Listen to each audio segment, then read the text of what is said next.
Quais foram os maiores obstáculos, Thalita, que você percebe? Não só essa questão que eu falei da seta ao contrário, né? Sim. Quando você vai ampliar ou ir para uma missão maior, ou se posicionar mais firme, mas não, às vezes na forma de lidar com as pessoas, nas frustrações de pessoas que você um dia já confiou. Quais Sim. foram os desafios no ministério que você passou, os mais relevantes? Muito legal você falar sobre isso, porque recentemente eu lancei uma formação chamada Formação Una, que é um lugar de acolhimento, mas também de treinamento para mulheres em liderança.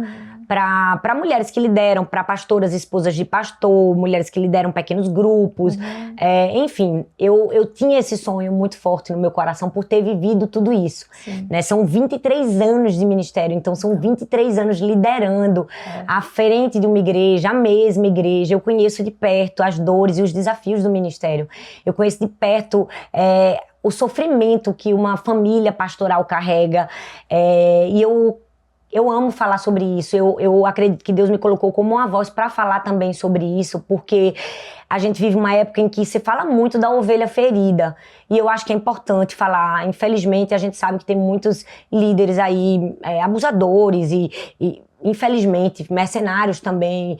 Tem muita ovelha que se frustra com a igreja, não por culpa da igreja. É importante falar sobre isso, mas eu também acho que é importante falar sobre as dores do ministério, porque tem a ideia de que o pastor não sofre, que ele não passa desafios, que ele também não enfrenta críticas, traições, e muito pelo contrário, né? Isso é a tônica diária da vida de um líder, é a tônica diária da vida de um pastor, de uma esposa de pastor.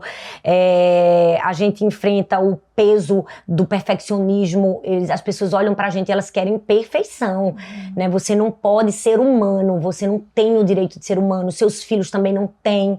Então, se a criança chora, se ela faz uma birra, né? Meu Deus, olha o filho do pastor, a filha da pastora, Parece como é desobediente. Não deu educação, Parece né? que você não deu educação, e a gente sempre fala, os nossos filhos são filhos de pastores, eles não são pastores, e eles são crianças, eles estão aprendendo, eles estão sendo treinados. Então tem esse peso da perfeição que paira sobre a vida da família pastoral. Tem também um peso em que nada seu é privado.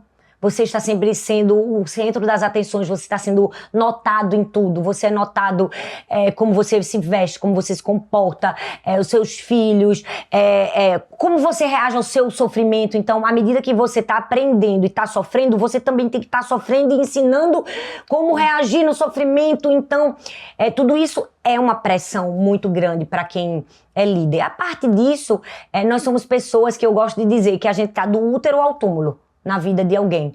Então, ali na igreja, chegou do útero, desde a notícia alegre da mãe que engravidou, ela vai contar pra quem? Pro pastor, pra pastora. Pastora, pelo meu bebê, eu tô grávida. E a gente participa daquela alegria.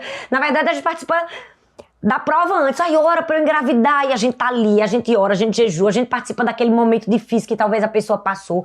Depois a gente participa da alegria que ela engravidou. A criança nasce, quem é que tá no hospital pra abençoar? É o pastor, vai no hospital. E aí faz um mês, leva na igreja, quem vai consagrar a criança ao Senhor no altar? O pastor consagra, recebe o certificado da consagração.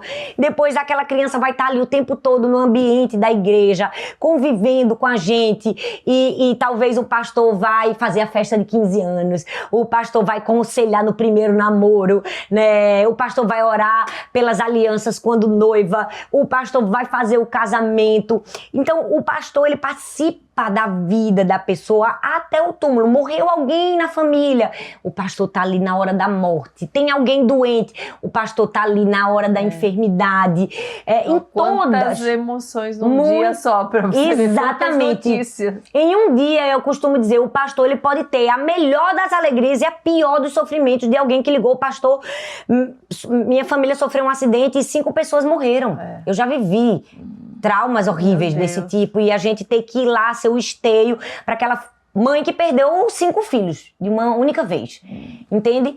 Então, assim, são muitas emoções, e aí o pastor e a pastora, o líder, a família pastoral, ela cuida de todos, mas quem cuida da gente? Quem se importa com a gente? Quem de fato pergunta: o senhor tá bem? A senhora tá bem? Precisa de algo?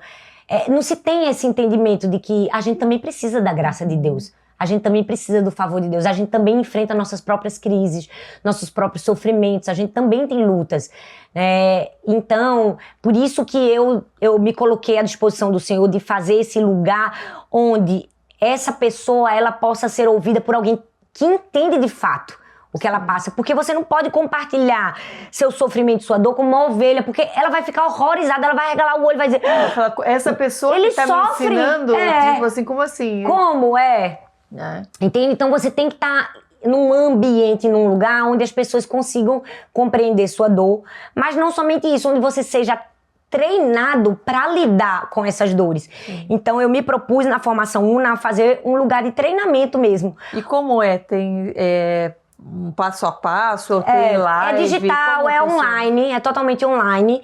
Então a pessoa se matricula, ela entra, então tem várias aulas gravadas, né? Desde as dores ministeriais, como lidar com cada uma delas, a questões práticas no ministério, como preparar um esboço, um sermão expositivo, temático, textual, como lidar com crises na igreja, como aconselhar pessoas em situações difíceis, como preparar uma conferência. É realmente uma formação completa.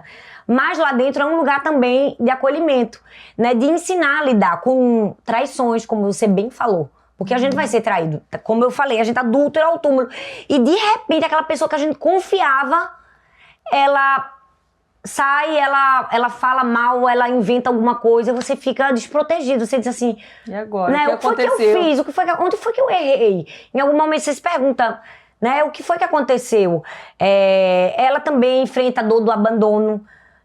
Porque às vezes não foi uma traição, não falou mal, não teve nada disso, mas a pessoa vai embora. E eu não sei, eu acho que as pessoas têm a impressão de que a gente não sente quando elas vão embora. Mas a gente também sente, porque a gente criou um vínculo. Né? A gente ama, às vezes ama como um filho, ama como um irmão, né? Tem amizade. E aí quando aquela pessoa se vai, dói, é uma perda. Eu gosto de dizer, de compartilhar com as minhas alunas, que nós temos várias dores no ministério. Tem o julgamento, tem a crítica, né? Sempre estão falando mal da gente. Mas eu acho que, pra mim, pior do que uma crítica, pior do que um julgamento, é a saída, o abandono. Porque eu acho que isso pra mim é um gatilho. Eu já tive muitas perdas na minha vida. Então eu perdi meu pai, eu perdi o meu tio logo em seguida, que foi um pai pra mim. E aí, com 9 anos, a minha mãe casou-se novamente. E o meu padrasto era como um pai, eu também perdi ele pro câncer. E aí, quando eu casei, eu engravidei, eu perdi minha primeira filha. Então, na minha história de vida, eu tenho sucessivas perdas. Então, a perda pra mim dói mais. Sim. Então, quando uma pessoa vai embora, me dá aquela, sabe... Eu choro, eu sinto. E eu gosto de falar disso, porque as pessoas têm de entender que nós somos seres humanos, né? Que a gente sofre, que a gente chora, né? Que a gente passa dores também, que a gente também precisa ser amado, que a gente também precisa ser acolhido, né? Que a gente também precisa de alguém. Então foi por isso que eu decidi fazer esse lugar, não somente de acolhimento, mas também de treinamento, para que mulheres em liderança hoje não passem o que eu passei atrás, porque não tinha uma mentora, porque não tinha uma formação, porque não tinha um apoio, um ensino bíblico, e baseado também na experiência de vida, em tudo que a gente enfrenta no ministério. Tantas coisas que você já viveu e que outras pessoas não precisam viver para aprender. Verdade. É isso que a Bíblia também nos ensina. A gente vê jovens falando, eu preciso viver tudo que eu tenho para viver, para aprender. Se eu não viver, eu não aprendo. E a própria Bíblia nos dá tantos exemplos, assim como pessoas que já vivenciaram aquilo, pode nos alertar, nos ensinar para que a gente não passe e não sofra tanto. Sim. É uma questão de sabedoria, aprender com o erro do outro, né?